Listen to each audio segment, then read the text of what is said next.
They say a week's a long time in news, so 10 years is virtually an eternity. Tonight, and on a regular basis, we'll be taking a trip back 10 years to look at the people, stories and issues that shaped our region. Tonight, we go back to late August 1998. The first thing you notice about Bayliss Street is no traffic lights. How things have changed. But if you thought crime's bad now, this guy'll tell you it's nothing new. 10 years ago, he lost the lot. 12 grand worth of stuff taken from his house, loaded into his van and driven off. I'm offering a $500 reward when anybody knows the whereabouts or of any of these goods or anything leading to it. Like the van was left on the side of the road, somebody would have seen somebody dump it. We caught up with Mark this week. He tells us he never saw any of his property again. No, nothing. Nothing at all. The insurance company were pretty good. Police didn't do that good a job, but they were fine, I suppose. On the other side of the thin blue line, a young detective resigned in disgrace. Cliff Whiteman pleaded guilty to assault after the largest internal investigation in the history of the New South Wales Police Force.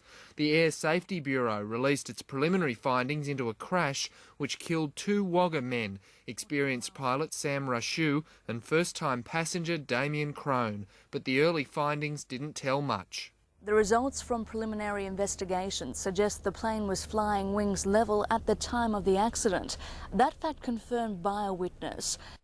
The war between local councils and the state government was as strong as ever. In 1998, Coolamon Shire was bluing with the government over funding for a sewer pipe. We just feel it's another slap in the face for people living on the western side of the Great Dividing Range. As far as the state government's concerned, they seem to be only concerned with the people living on the coastal areas. August 1998 and Wagga City Councils installed traffic lights at the old railway crossing on Lake Albert Road. Council was then assessing a plan to make the Lake Road lights more efficient. 10 years on, we're still waiting. But back then the Bidgie really was a sight to see, high on the bank and flowing fast. Further upstream, though, the river couldn't be used. 10 cattle were found rotting in the Nimbo Creek near Tumut, and that ruled out all local water, sending families to the tank where possible. We don't have any tank water at home, so we've got to walk over to our nan's and get some water out of her tank. And local residents are planning to report the matter to the RSPCA. Grant Denyer, Prime Local News. That's a familiar face. Grant Denyer did a lot of travel this particular week. Here he is at Tumut reporting on negotiations to attract a company called Visy to town. And the next night he's sent to Leeton to cover a bomb scare that evacuated the whole hospital. Gymnastic mats became patient beds, even those in emergency had to be transported. Naturally, we're not going to leave sick patients in the casualty unit with the possibility of an explosion, so they had to come down here lock, stock and barrel. In sport, the Wagga Tigers led the RFL heading into the finals, undefeated after 16 rounds under the guidance of an AFL legend.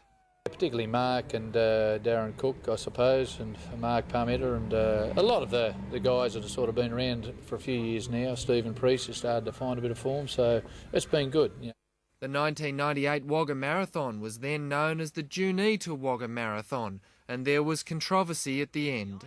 Forbes taking a shortcut via the Hampton Bridge. Most other runners crossing the Wiradjuri, but the winner made no apology.